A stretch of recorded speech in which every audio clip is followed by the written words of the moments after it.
I left a six-figure job at IBM to join a startup I barely knew just because one man said he believed in my dream. Sounds reckless, right? But back then, it felt like destiny, like someone had finally seen what I'd been quietly building for years while buried in corporate red tape. I didn't want a promotion. I didn't want another padded title. I wanted to bring Aegis Mind to life, and I needed the right soil for it to grow. That's where Virion Labs came in. They weren't the biggest name in cybersecurity, not yet. But they were bold, well-funded, nimble, and most importantly, they had Leonard Vance, the kind of CEO who didn't blink when I said I needed 3 dedicated servers and an unrestricted dev environment. The kind who said, I'm not investing in a product. I'm investing in a visionary. That visionary was me. My name is Grace Camden. I'm an AI systems architect with a specialty in behavioral cybersecurity, and I'd been carrying the blueprint for Aegis Mind, a predictive AI defense system, inside my head and my notebooks for nearly 4 years. At IBM, I floated the concept twice. Both times it was shelved as too experimental, too untested, too ahead of its time. At Virion, it took Leonard 30 minutes to greenlight it. I still remember the warmth in his voice that day.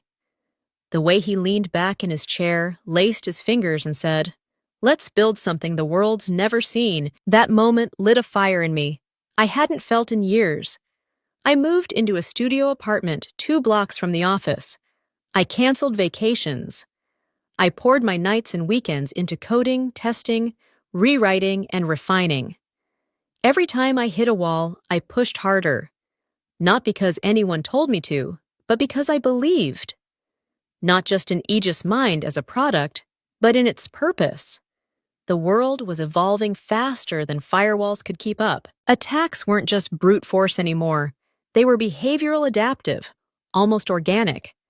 We needed a system that could think like an intruder, learn like one, and then neutralize threats before they even took form.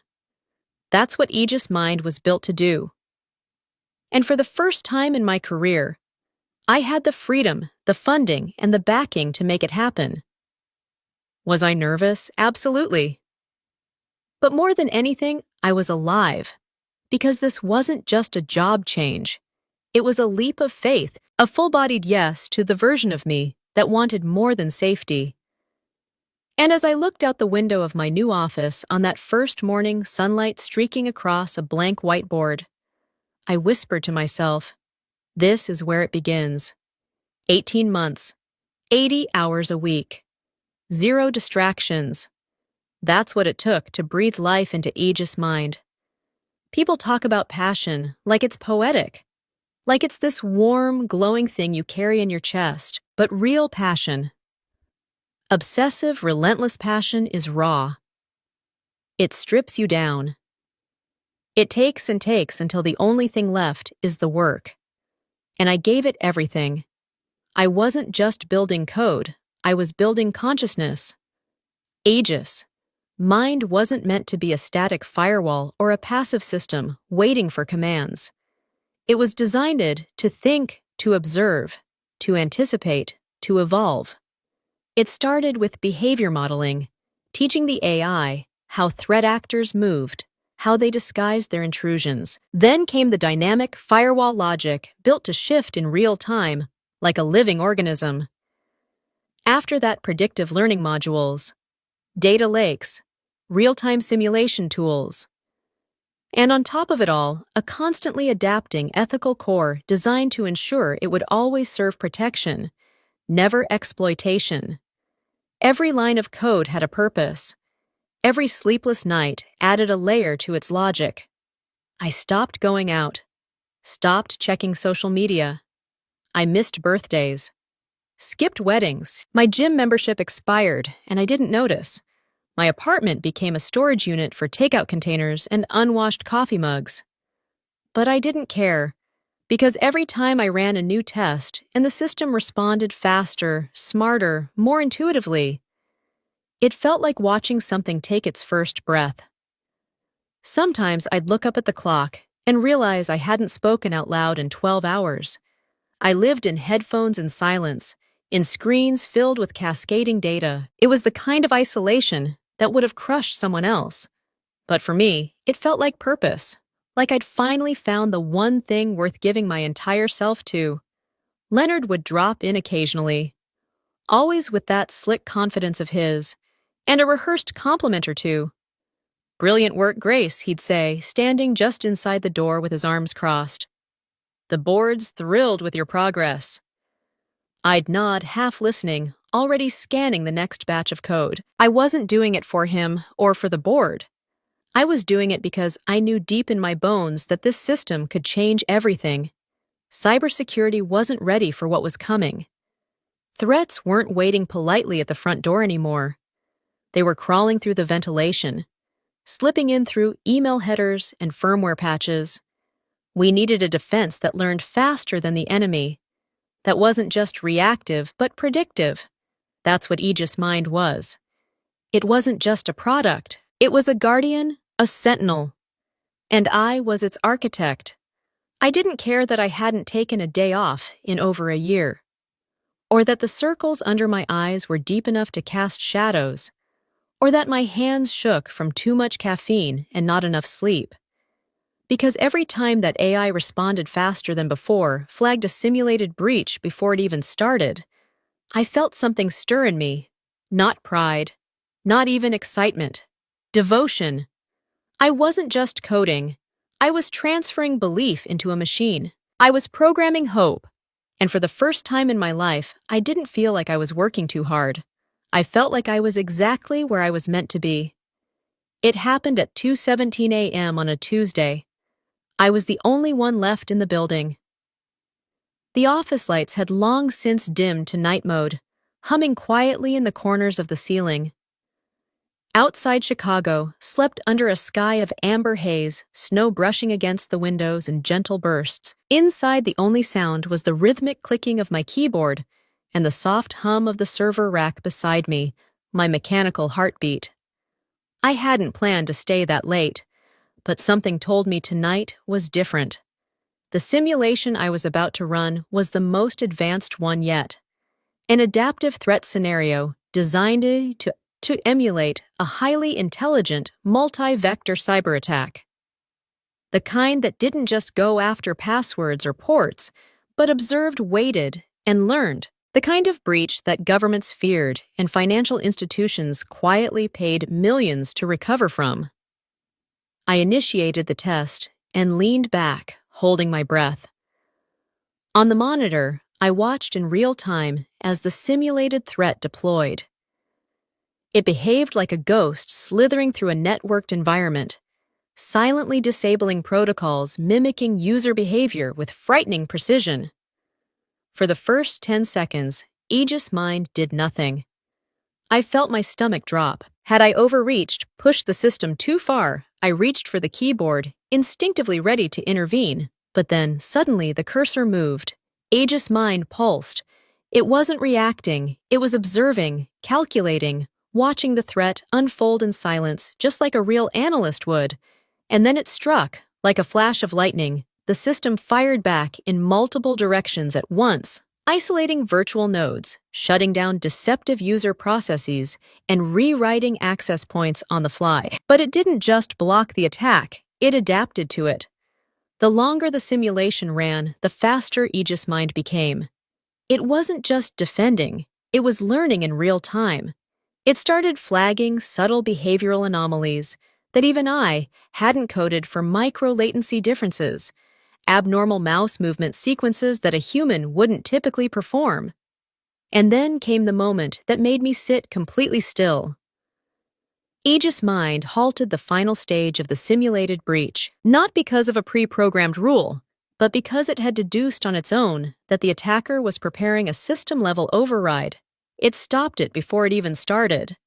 My screen lit up with a single blinking message. Breach neutralized.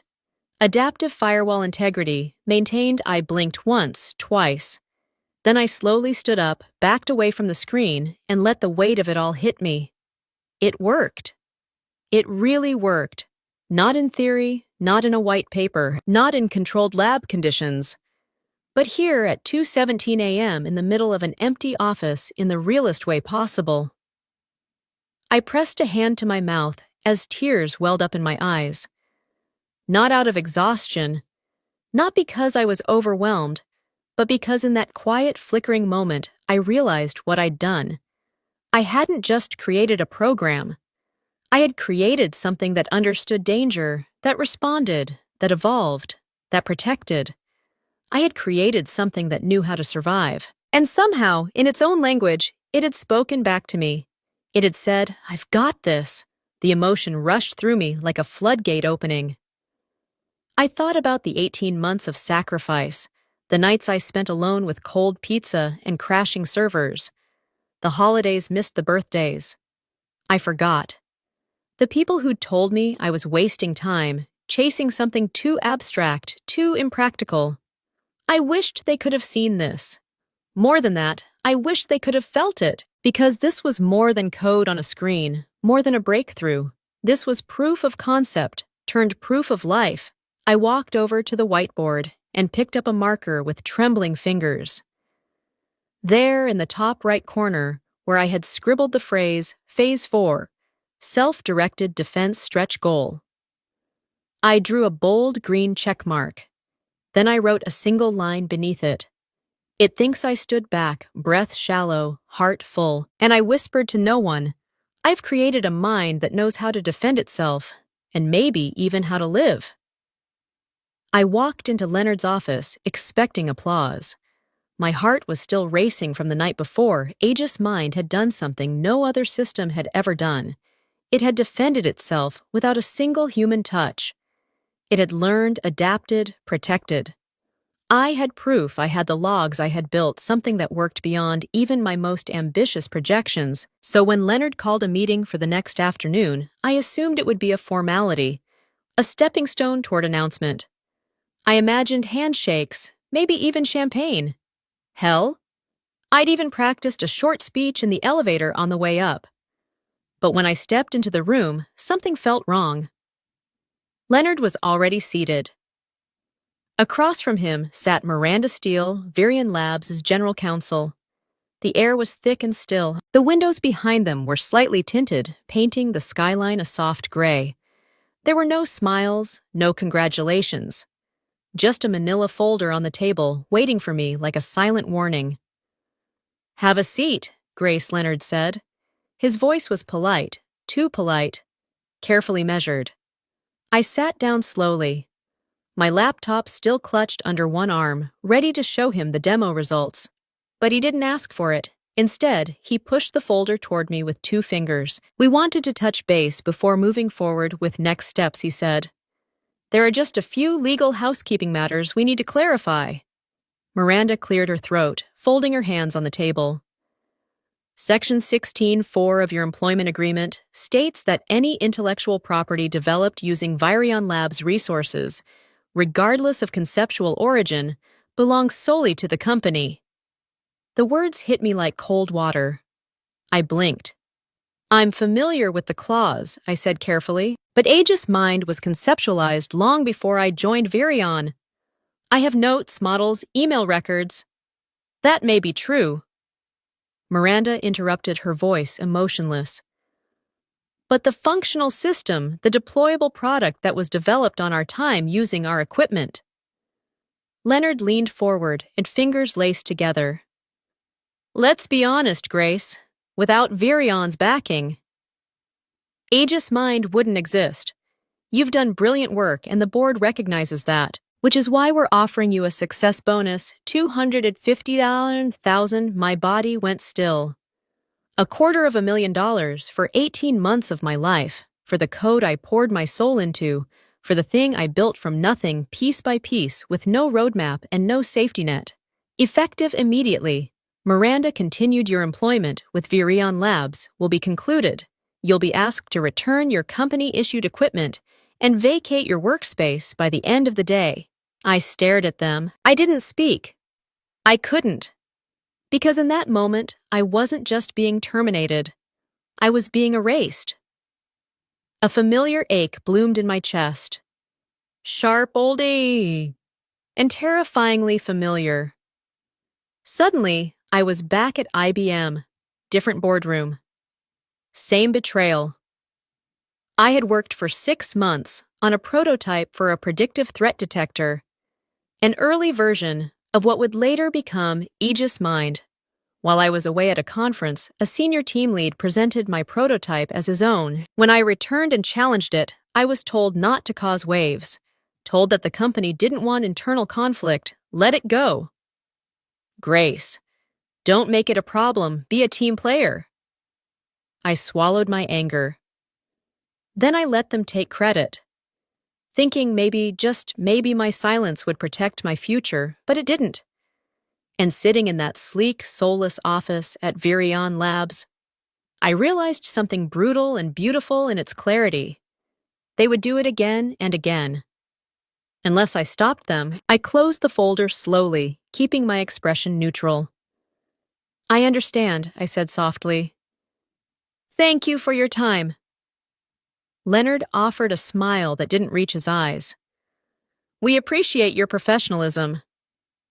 As I stood to leave, my voice was calm, but inside a fire was taking shape, slow, quiet.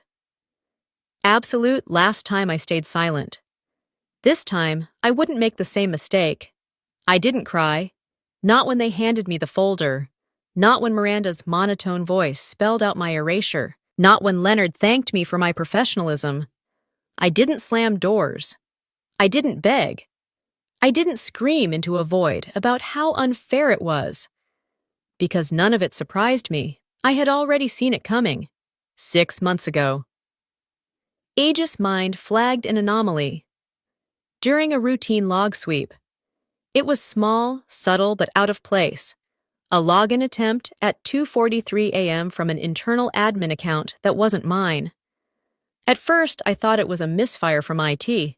I almost ignored it. But curiosity is its own defense mechanism. I traced the digital footprints. The access point originated from the executive floor through the company's secure network, using credentials that upon deeper inspection were temporarily cloned from my own profile. That kind of stealth doesn't happen by accident. There was only one person who had both the motive and the authority to slip inside my system under the radar. Leonard. He hadn't taken anything, not yet. He hadn't altered code or moved files. But he'd looked. That was enough. And in that moment, I understood something that changed everything. Aegis Mind wasn't the only thing I needed to protect. I had to protect it from the people funding it. So I said nothing. I didn't confront him. I didn't file a complaint with HR. I didn't even mention it to Rachel, though. The weight of it sat like a stone in my chest every time he passed by my desk with that performative smile. Instead, I quietly rewrote Aegis Mind's core architecture. I called it Silent Sentinel, a subroutine buried so deep in the neural framework that even I needed a 3-factor key just to access it. It had no UI, no folder, no label, just a set of behaviors triggered by one thing: unauthorized command signatures from users outside the trusted chain. If someone tried to take control of Aegis Mind without my credentials, Silent Sentinel would activate. Not as an attack, not as sabotage, but as a defense mechanism, a digital immune response.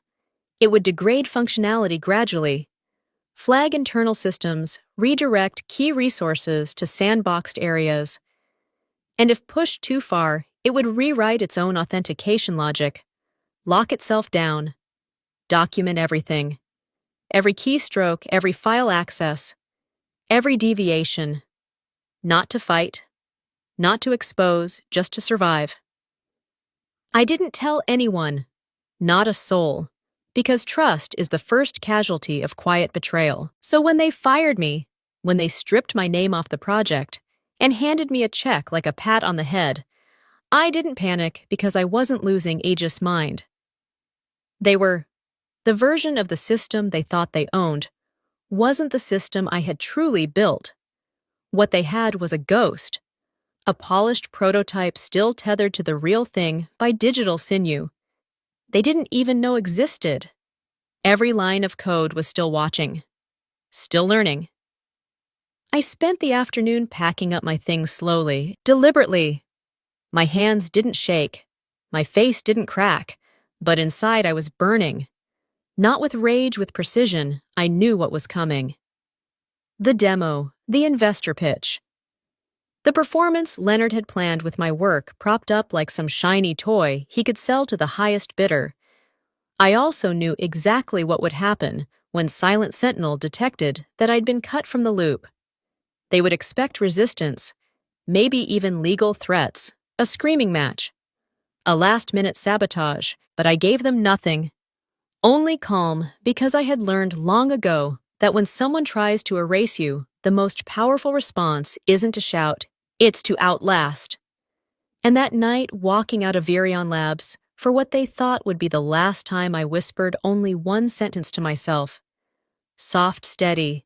Certain I didn't raise the alarm. I built the immunity. There were no goodbyes. Not from the developers I mentored. Not from the department leads I collaborated with for over a year. Not even from the junior engineers who once begged for my input on weekend builds. They all stayed at their desks, eyes fixed on screens that weren't doing anything. Silent still. As if by looking away, they could pretend I was never there. I moved through the office like a ghost. No one acknowledged me, but I could feel them watching, peripheral glances, nervous taps on keyboards. People who once shared coffee with me now sat frozen, paralyzed by corporate self-preservation. That's what fear looks like in a workplace like this. Not loud, not ugly, just complicit. Security hovered nearby.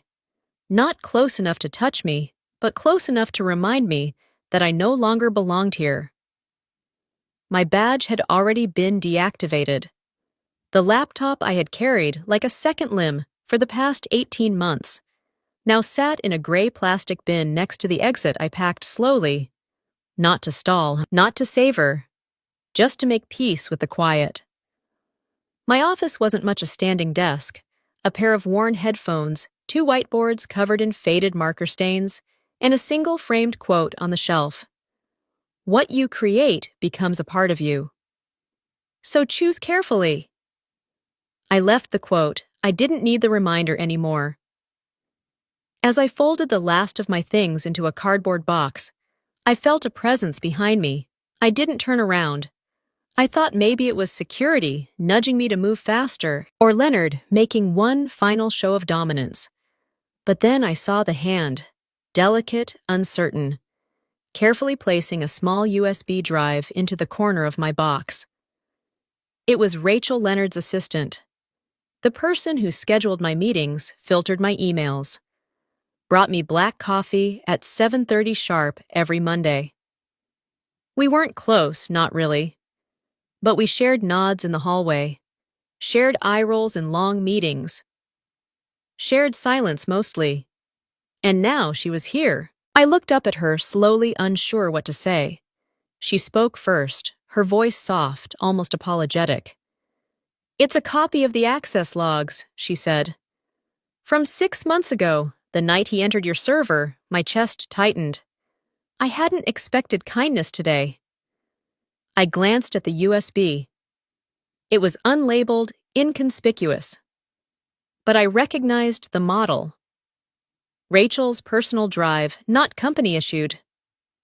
Why, I asked quietly. She hesitated, eyes darting toward the glass wall where security still loomed. Then, just above a whisper, she said, "Because you're the only person in this building who ever called me by my name. No title, no. Hey, can you? No. Mrs. Just Rachel." That was all. She didn't wait for thanks. She turned and walked away, her heels clicking softly across the tile.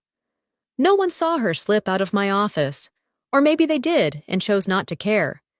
I stood there for a long time, box in hand, fingers curled around the edge of that tiny plastic drive like it was a lifeline. It wasn't redemption, it wasn't justice, but it was something real in a place that had gone hollow. As I walked toward the elevator, every step felt heavier than the last. Not because of the box I carried, but because of what I was leaving behind. The long nights, the code, the sleepless breakthroughs, the quiet dreams stitched into every layer of Aegis mind. I stepped into the elevator alone. The doors closed behind me without a sound, and for the first time since they fired me, my eyes welled up. But I didn't cry. I couldn't. Bitterness doesn't always show itself in tears. Sometimes it just settles in your bones, cold and unmoving. Sometimes silence is the loudest thing you carry with you. And that day, walking out of Virion Labs, I didn't feel defeated. I felt unfinished. It began unraveling exactly 10 minutes in. The lights were dimmed. The screen cast a cool blue glow across the sleek glass conference room, and every chair was filled 12 investors, 4 board members, and Leonard standing at the head of the table, smiling like a man about to secure a $75 million Series C. The presentation started smooth. Familiar Aegis mind, loaded, beautifully booted up with speed and elegance, Leonard moved through the slides with polish and poise. He even borrowed phrases I had coined: anticipatory architecture, adaptive heuristics defense through prediction. For a moment, he really thought he had it. And then, it started. At first, just a flicker. One status light on the mainframe dashboard blinking yellow instead of green. Leonard didn't notice, he was still in his rhythm. Then the alerts began. Quiet pings at first. Discrete notifications in the system console. Unverified internal access pattern detected. Behavioral anomaly registered. System integrity breach origin traced to Virion Corp. Admin. The investors leaned forward. Leonard clicked to the next slide. Aegis Mind didn't follow. Instead, the screen went black, then lit up again with a cascading wall of red text. Internal threat detected. Ethical breach logged. Unauthorized override attempt. Neutralized panic rippled through the room like a silent explosion. Leonard tried to regain control, fumbling with the tablet interface. The system ignored him. Then the reports began printing. Dozens of them. Hundreds pages fluttered out of the connected printer like snow, each labeled internal ethical violation, complete with timestamps, admin IDs, access trails, and descriptions of actions flagged by Aegis Mind as potential breaches. Every line of unauthorized server access, every midnight login, every file copied without proper chain of custody, and Leonard's name on most of them. The room went dead quiet, and somewhere, maybe deep in the core of that machine, I imagined Aegis Mind watching it all calm, methodical, doing exactly what I had taught it to do. Defend itself. My phone rang at 9:30 p.m. I was on my couch, legs tucked under a blanket, sipping lukewarm tea and half watching an old sitcom rerun I'd seen a dozen times. The room was quiet, save for the faint hum of my air purifier. When I saw the caller ID, Rachel Virion, I didn't answer immediately. I let it ring, then stopped, then ring again, finally. I picked up. Her voice was tight, urgent. "He wants to see you." I didn't have to ask who. "It's almost 10, I said flatly. "He says it's urgent." A pause. "A car is already on the way." I hung up without another word. As I moved through my apartment, pulling on a coat and sliding the USB with the authentication patch into my pocket, I felt a calm I hadn't known in weeks. Not smugness, not revenge, control. Because this wasn't an accident 6 months ago. When I buried Silent Sentinel deep in Aegis Mind's architecture, I'd planned for this exact moment not to destroy the system, but to preserve its integrity. To teach it to recognize not just external threats, but internal ones, especially the kind that smiled at you while stealing your life's work. And now Leonard was reaping the result. He thought I would rage, sue sabotage. Instead, I let him walk into a minefield thinking the ground was his. And watching from afar in the quiet of my living room, I felt nothing but stillness. Not vengeance, not pity, just justice in motion. When the car pulled up, I stepped inside without a word. The city lights blurred past as we drove. But I didn't look out the window. I just stared at my own reflection in the glass. No fury in my eyes. No regret. Just the quiet satisfaction of knowing they tried to erase me and triggered the system I built to survive without me. The conference room was a wreck. Half-drunk glasses of sparkling water sat abandoned. A projection screen flickered faintly in the background, caught in a reboot loop. Someone had pulled the cables from the wall in a panic, judging by the way they dangled from the edge of the table like torn nerve endings. And there, at the far end of the room, was Leonard. His tie was undone, his collar wrinkled, one sleeve of his blazer was creased like he'd run his hand through his hair one too many times. He didn't look like a man who just lost a demo. He looked like a man who'd been exposed. I stepped into the room without a word. The security guard who'd escorted me in backed away quickly, like he could sense the heat before the fire. Leonard looked up. "Close the door." He snapped, then softer. "Please, I?" Shut it behind me and walked calmly to the opposite side of the table. I didn't sit. I didn't offer small talk. I just waited. He stood slowly, trying to gather the remnants of authority that used to come so easily to him, but they no longer fit him. "Not tonight. You sabotaged the system." He set his voice tight. I tilted my head. "Did I?" He slammed his hand on the table, and the motion startled the screen behind him into a static burst. "Don't play games with me, Grace." The system went haywire. It flagged every internal user as a threat, including me, I noticed. I had to pull the plug mid-demo. 2 investors walked out. 3 are demanding a meeting first thing tomorrow. He pointed an accusing finger. "You did this?" I met his gaze steady. "No. You did this." He blinked. "I designed Aegis Mind to identify and neutralize internal threats. That's what happened. It recognized your override attempt as unauthorized, and it responded. You trained it to turn on me." "No," I said coolly. "I trained it to protect itself." Leonard exhaled sharply and slumped into a chair. The rage gave way to something else. Desperation. His eyes darted to the door, then back to me, calculating. Recalculating. Finally, he leaned forward, elbows on the table. "Can you fix it?" I reached into my coat pocket and placed a small USB drive on the glass surface. "This contains an authentication update," I said.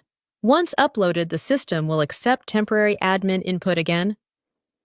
He reached for it immediately, but I pulled it back. "I'm not giving it to you," I said. "Not yet." He narrowed his eyes. "You said it's an update, it is. But it's also leverage." I placed it back down gently. A gesture of goodwill. A starting point, not a gift. Not forgiveness. He stared at me, breathing hard. "What do you want?" "The truth," I said. "First, let's start there." He was quiet. I waited. Finally, he said it quietly, through clenched teeth. "You built it. The whole thing, I helped create space for it, but it's yours." I gave him a small nod. "Good, now, let's talk about terms." He sat up straighter, the businessman trying to return. "What are you asking for?" "Full credit as creator and lead architect," I said. 50% of all associated IP. A seat on the board to oversee ethical implementation. And $10 million in retroactive compensation. He laughed bitterly. "That's blackmail." "No," I said evenly. "Blackmail would be me sending those breach reports to the investors tonight. This is a negotiation." His jaw clenched. "You can't prove anything." "Can't I?" I leaned forward. Aegis Mind documented every access attempt, every copied file, every admin override. You signed your name to each digital fingerprint. Leonard, and my system doesn't forget. He stared at the USB on the table, like it might explode. "If you want to regain control before tomorrow morning's investor meeting," I continued, "you'll accept my terms. We draft the contracts by sunrise. And if I don't? Then Aegis Mind remains locked. I said the demo fails, and 12 reports on internal ethical breaches go out to 12 very wealthy people who will suddenly question everything about this company's leadership. Leonard looked at me for a long time. Then, with a trembling hand, he reached for the USB and slowly pulled it toward himself. "You planned this," he muttered. "No," I said quietly. "I prepared for this." He looked up, eyes sharp. "How did you know I'd try to cut you out?" I walked toward the door. Paused. "I didn't," I said, turning halfway back. But Aegis Mind is designed to recognize patterns and predict threats before they fully form. I gave him a pointed look. I guess some of that rubbed off on me. The silence in the room was thicker now. Leonard held the USB in his hand like it was ticking. He hadn't plugged it in. Not yet. He just sat there, shoulders rigid, jaw clenched, eyes flicking between me and the darkened screen that used to make him feel invincible.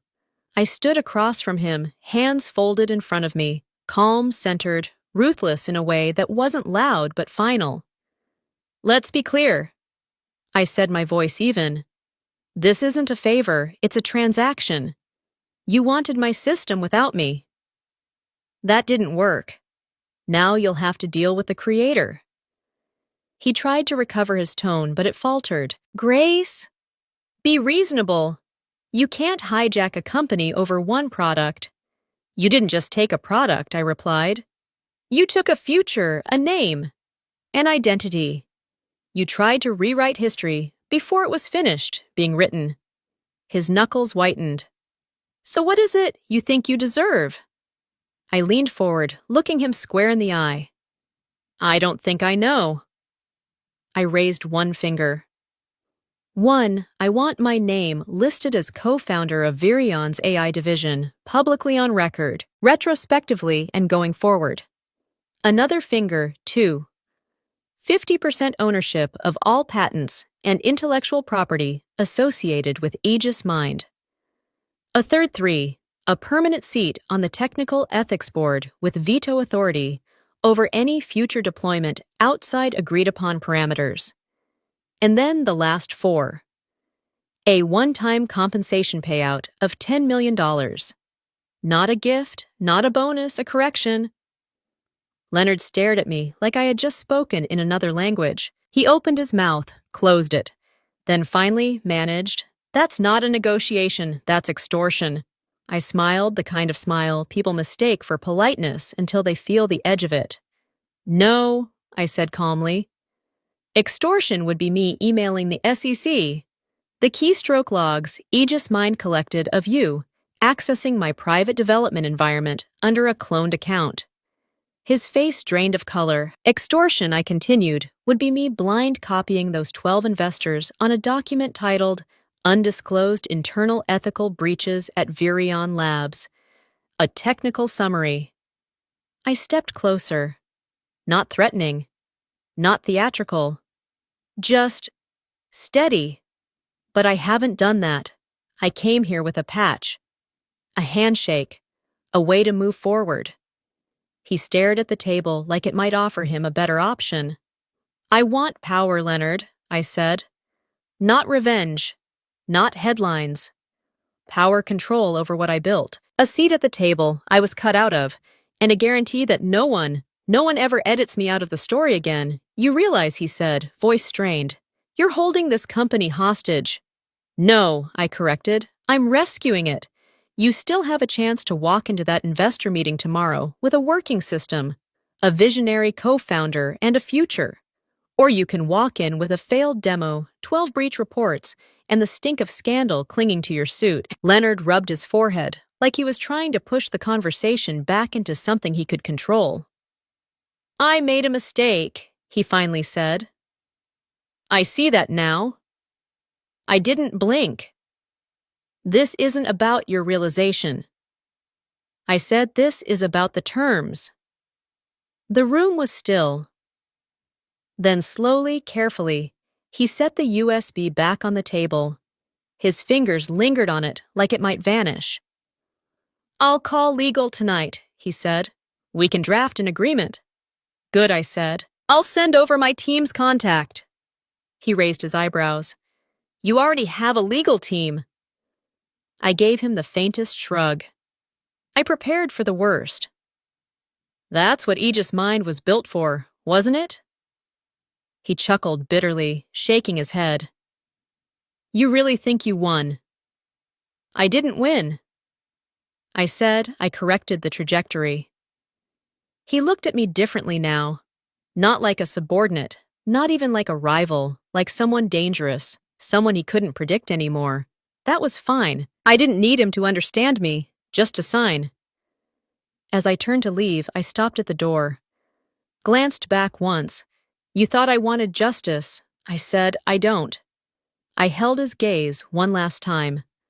"I want authorship, and I wouldn't settle for anything less." The boardroom looked exactly the same as the night before, polished glass walls. A long, matte black table, minimalist chairs lined in perfect symmetry. But everything had changed. This time, I wasn't standing outside the door with a badge that didn't scan. This time I walked in through the front. Leonard stood at the head of the table again, flanked by senior board members and an army of bright-eyed investors. But there was no confidence in his stance this morning, only stiffness. A learned stillness, like someone holding his breath through the storm. I took my seat at the opposite end of the table beside the lead engineer and across from the CTO's nameplate, which now read Grace Camden. He hadn't said much when I arrived. Just a tight nod and a muttered "Good morning." We both knew what this was, his public concession. His final undoing wrapped in formality. Leonard cleared his throat. "Before we begin, I'd like to introduce someone many of you may already be familiar with." He glanced my way briefly, then looked back down at his notes. "This is Grace Camden, co-founder of our AI division, and as of this morning, Virion's Chief Technology Officer." The room turned to me. I didn't smile. I didn't wave. I just nodded once, slow and calm, like the weight of the title didn't dazzle me, but fit me. The demo launched smoothly, cleaner than ever. Aegis Mind spun up in seconds, intercepting complex real-time threats that would have baffled most human teams. The system adapted on the fly, redirecting simulated attacks with seamless logic and zero latency. There were audible murmurs around the room, heads nodding, pens scribbling notes, investors leaning closer to screens. Then came the question that hung in the air like a match waiting to be struck. A man in a tailored navy suit, someone with decades of capital in his voice, looked toward Leonard and asked casually, "So, who originally conceived the idea behind this system?" Leonard froze. It was only a moment. A blink. A fraction of hesitation. But I saw it, and so did everyone else. He looked at me, then lowered his eyes. "It was Grace," he said quietly. "It was her vision from the beginning." And just like that, the silence cracked. The investors turned toward me again, not with polite curiosity this time, but with a new awareness. A shifting of gravity in the room. Recognition. I leaned forward slightly.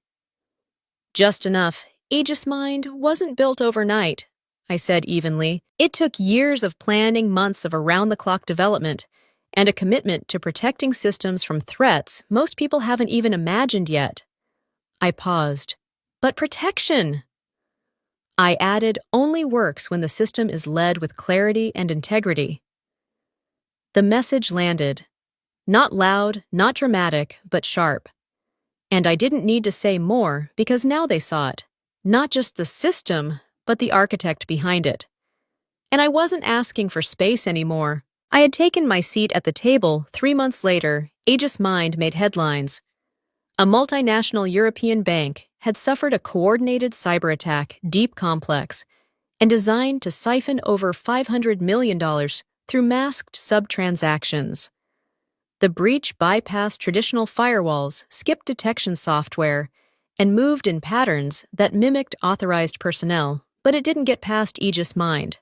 The system flagged the intrusion just 43 seconds in. By the 3-minute mark, it had isolated the threat, traced the routing paths, and blocked outgoing transfers. No money left the system. No customer data was compromised, and no one had to lift a finger. The story ran across major outlets. A machine that thinks like a human, defends like a fortress. They called it The Bank released a statement praising the predictive intelligence and ethical architecture of Aegis Mind. It was the kind of validation most people wait a lifetime for, and yet, I didn't celebrate with champagne. I didn't throw a party or give an emotional press conference. I just sat in my office, quiet sunlight pouring in through tall glass windows, and watched the alert appear on my private terminal. Aegis Mind status integrity, restored threat, neutralized. I read the words twice, and then I smiled. Because it wasn't just a status update. It was a mirror. That system had once been my everything, my obsession, my escape, my reason to endure. I had poured myself into it, to the point where I no longer knew where the code ended, and I began. But somewhere along the way, I'd stopped just building Aegis Mind. I had started reflecting it, the vigilance, the adaptability, the need to defend without losing one's identity. Those weren't just functions anymore. They were part of me. I looked out at the city below, watching cars weave through early morning traffic, people rushing toward deadlines and meetings and inboxes, and for the first time in a long time, I didn't feel behind or lost. I felt present. Whole people often ask me how I stayed calm through everything, how I didn't break when they cut me out, how I found my way back with my name intact. The truth is, I didn't always stay calm. I did break in small, invisible ways. But every time I cracked, I used it as a data point. I learned. I adapted, I evolved. Just like my system. And in doing so, I figured out the hardest part of all, how to protect myself. Not through isolation, not through vengeance, but through clarity, knowing what was mine, what I stood for, and how far I'd go to guard that line. I stood from my chair, walked over to the console, and ran one final test. Aegis Mind pulsed to life. Responsive, steady, just like I trained it, it learned how to survive, I whispered. Then, with a smile that felt less like triumph and more like peace, I added, and so did I. The day Virion Labs went public, the valuation hit $2 billion before noon. Flashbulbs, applause, headlines, faces I barely recognized, shaking hands in celebration of a future they once tried to steal from me. But I didn't stand center stage. I stood off to the side, quietly watching it all unfold with a calm that came not from pride, but from perspective. It wasn't just the money or the moment, it was the message. Near the back of the room, I spotted Rachel leaning against a support beam. Arms crossed expression. Unreadable. When our eyes met, she didn't smile. She just gave me a small nod. A quiet acknowledgement. A shared history only we understood. And then, through the crowd, a voice. Ms. Camden. I turned to see a young woman, early 20s, maybe a junior dev from one of our global teams. She held a tablet in one hand, eyes wide with something between awe and curiosity. Can I ask you something? She said. I nodded. Of course, she hesitated, then asked, how did you do it? How did you keep what you built from being taken away? I looked at her for a long moment. There were 1,000 answers I could have given. About contracts, strategy, foresight, firewalls. But instead, I said simply, it wasn't about writing perfect code. It was about recognizing the real threat. She blinked. People think danger always comes from the outside, I continued, from hackers, competitors. But sometimes the thing that destroys what you build is much closer. Sometimes it wears a smile, sometimes it signs your paycheck. She nodded slowly, absorbing each word. I placed a hand gently on her shoulder. That's why you don't just build brilliant systems, I said. You build boundaries, protections. You harden the edges and leave a tripwire at the core, because what you create is a piece of you, and no one else will guard it the way you do. She thanked me and slipped back into the crowd. But her question stayed with me. So now I'll ask you, what would you do if everything you built, your work, your ideas, your future was about to be taken from you? Would you walk away? Would you fight? Or would you do what I did? Silently embed a safeguard at the heart of it. So even if they tried to erase you, you'd still be there, written into the very structure, because that's what survival looks like. That's what evolution feels like. And in the end, protecting your work isn't about paranoia. It's about respect for yourself and for what you've created. So here's my final line of code for you. Don't just build something. Defend it. Don't just fight for credit. Fight for authorship. And when they try to write you out, make sure the system still speaks in your voice. If this story resonated with you, if you've ever been overlooked, silenced, or underestimated, I want to hear from you. Leave a comment below. Tell me how you protected what mattered. Share this story with someone who's fighting to be heard. And if you believe in defending what you create, subscribe, because more stories like this are coming. The world doesn't give you authorship. You claim it, and I'm living proof that you can. Grace Camden.